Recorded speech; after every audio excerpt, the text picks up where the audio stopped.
this is the sorting lab, and just a brief explanation what it is. The semen sample comes through that window in the back, and it runs through a physical evaluation there, and to qualify if the semen approves or not to be sorted.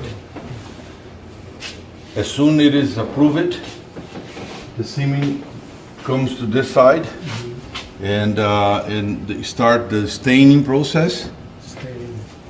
And then after staining, we divide that have a minimum of 5 million cells, and 1 billion cells per sample, and they set up the machines to sort the semen. If the bull has enough semen to run one set of machine, all these machines are going to work with that bull.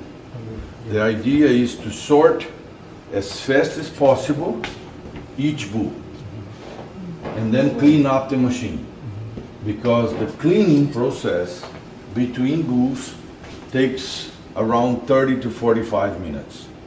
We need to wash the whole system to be able to put another bull.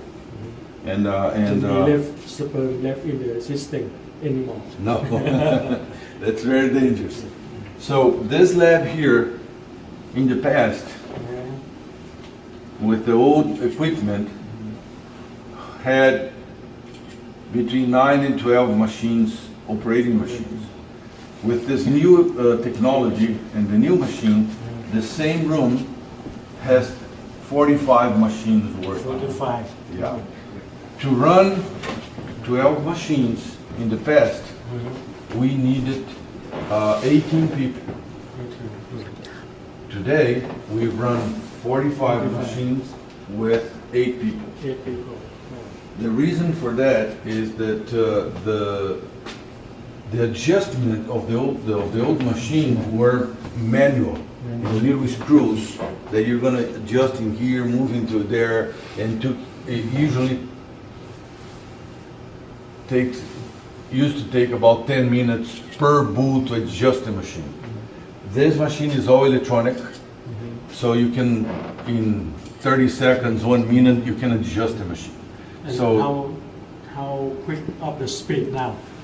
We had a speed in the past with the old technology. We had a speed that varies from 2,500 to 3,000 cells per second. These machines here run around 25,000 to 30,000 cells per second. So the technology today is 10 times faster than the old technology. Yes. So today we can. What is more important, not only the speed in making more semen. What is important is the semen is not waiting to be sorted anymore. And depend on the health of the bull too. The health of the bull is bad. Everything was changed. When we started the Sex Ultra, we changed the collection schedule. We used to, all the centers are set up to collect all the semen of the day, and as soon as possible, and that's it. We had to change in order to optimize the machine time and not stress the semen. Our semen collection is done for the machine. So if there is machine that will be open in 30 minutes, they bring a bull in, collect the bull to be able to sort it.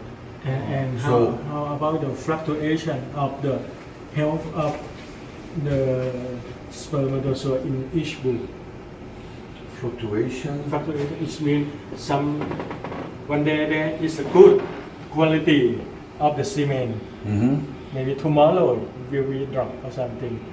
Well, the protocol is the semen is frozen. Yeah. Oh, frozen before. No. We sort, and freeze, then and then freeze. Yeah. After that, before being in storage, that batch goes through a QC control. So after freezing, we check for motility, progressive motility, acrosome integrity, and gender purity.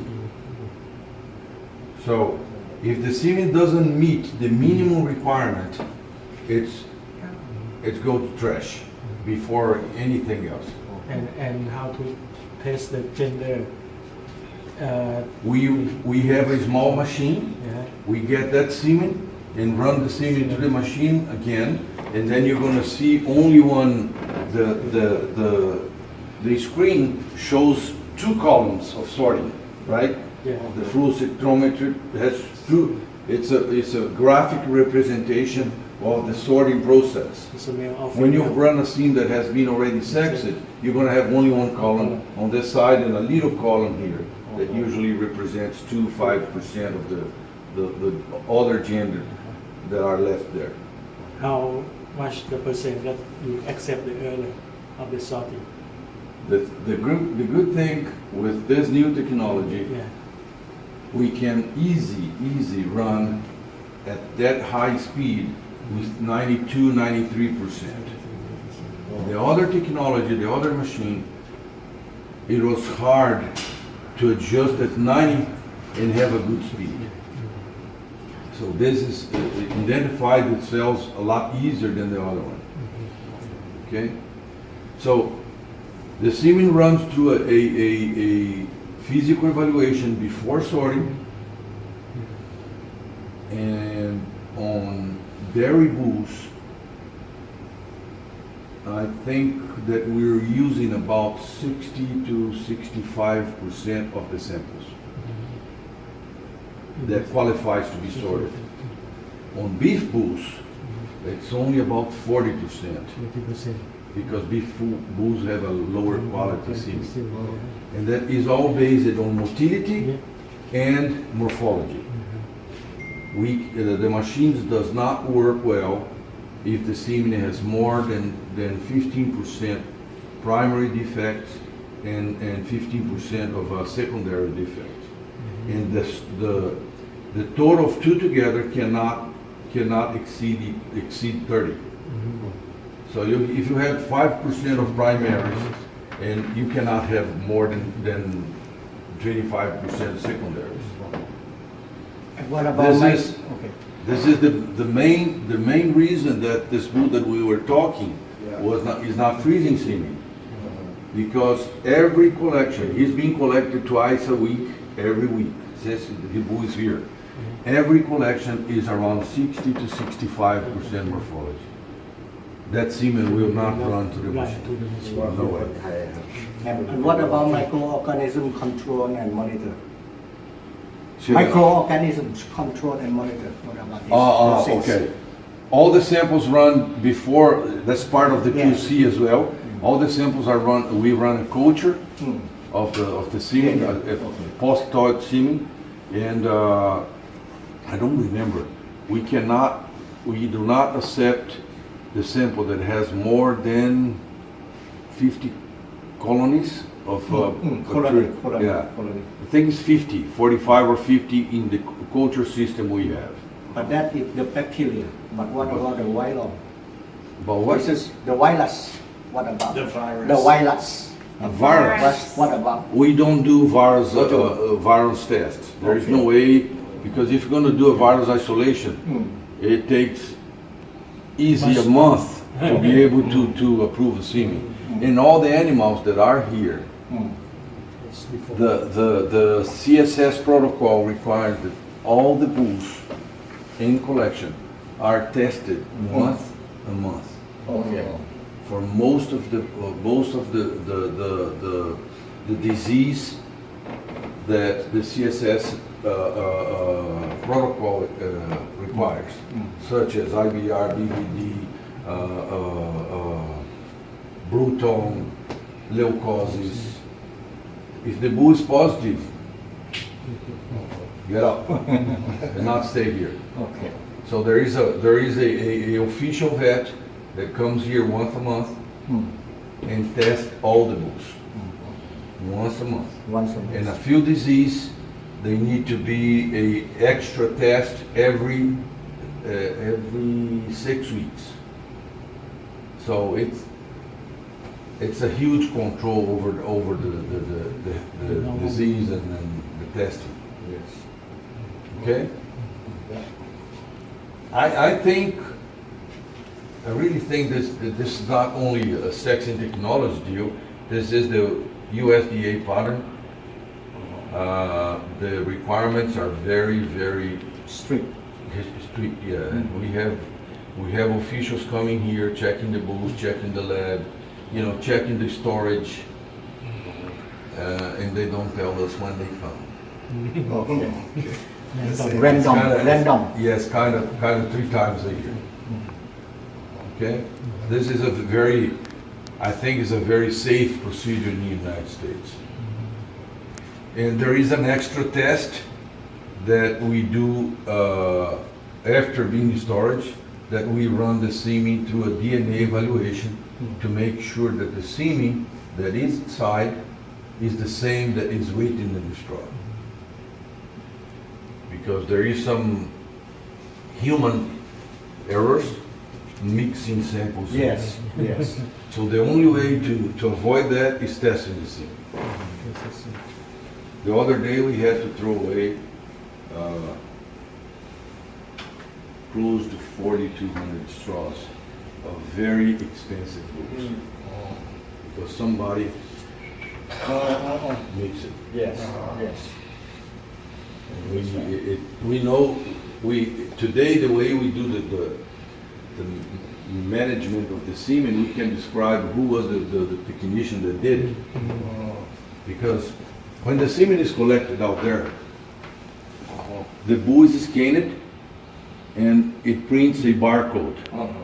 That barcode goes to the sample tube. Yes. When the tube gets inside, at the side of the microscope there is a barcode reader. So the technician reads the sample, and the CASA system put the semen in and put the technician that was handling that semen.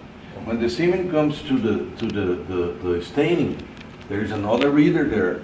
That semen is already again read to confirm what is it, and with the technician ID. And when the semen gets to the machine has a little barcode there that reads the sample. So we cannot avoid people mixing semen, but we can describe who did it, who is handling the semen. And sometimes this is something that we cannot test immediately. It takes a little bit of time to run a DNA test. So that's why we store. And if the semen is dirty or contaminated for something else, trash. And it happens. It means every step you check and recheck. Exactly. We have a QC department that checks all the samples from all the labs. And how often about DNA test? Every batch is tested. Every batch. Every batch is tested. This means here you have DNA laboratory test here. We used to, but now our DNA test is in Wisconsin, Okay. where we are offering already a DNA evaluation, genomic evaluation. So as we have that lab there, it's much easier to send there because it's just one lab that can have the capability of test everything. And how many lab of the something like this in America? How many in America we have today? That belong to your company We have 4, for laboratory. and we have Select Science, Accelerate Genetics, two with a Gen X CRI, and Alta in US, Alta in Canada, and we have CMEX in Canada. So 4 for us and 7 more, 11 labs. So there is another one that I know there are 12 laboratories in North America. And outside overseas, we have 16 labs. These labs overseas are not doing DNA test. We don't have a way to set up labs or ship samples to be tested. It's going to be very, very hard to do. How many machines, sex source machine that you have in the world? I don't know. I think we have 45 here. This year 45 In the world. We have 45 here. We have 80 in Fond du Lac. That's 125. We have 10 in Pennsylvania. And that's 135. And then we have 6 in California. I don't know exactly how many we have in each of the partners, but it's going to be in North America close to 200 machines. And then overseas, I think we have 120. And the biggest lab is China. China. The biggest lab outside North America. Which province in China? I know the name of the company, Saikajin. In China. They have